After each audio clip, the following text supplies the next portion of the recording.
Hi all. இன்றைக்கி லஞ்சுக்கு வந்து பார்த்திங்கன்னா சாம்பார் தான் வச்சுருந்தேன். ஏன்னா இன்றைக்கி வந்து டியூஸ்டே அப்படின்னாலே மோஸ்ட்லி வந்து சாம்பார் தான். அதுவும் சாம்பார் வைக்கும்போது முள்ளங்கி சாம்பார் தான் வைப்பேன். ஏன்னா சின்ன பாப்பாவுக்கு அது ரொம்ப பிடிச்சமான வெஜிடபிள். அதனால் இன்றைக்கி முள்ளங்கி சாம்பார் வச்சு பேக் பண்ணி கொடுத்தாச்சு. பொரியல் வந்து பார்த்திங்கன்னா பீட்ரூட் பொரியல் பண்ணியிருந்தேன் நான். ஸ்நாக்ஸ்க்கு வந்து பார்த்திங்கன்னா மூந்தாலும் டேட்ஸும் தான் வச்சு கொடுத்துருந்தேன். இன்றைக்கி வீட்டிலலாம் எதுவுமே செய்யலை, பேக்கெட் ஐட்டமே எடுத்து கொடுத்துட்டேன் நான்.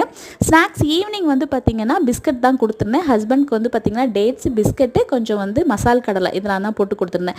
குழந்தைங்க ஸ்கூல் போயிட்டு வந்ததுக்கப்புறம் வழக்கம் போல் எப்பொழுதுமே ஸ்நாக்ஸ் பால்லாம் குடிச்சு முடிச்சுட்டு ஹோம்ஒர்க் பண்ண போயிட்டாங்க. நானும் ஹெல்ப் பண்ணி முடிச்சுட்டு வந்ததுக்கப்புறம் தோசை தான் ஊற்றி கொடுத்தேன்.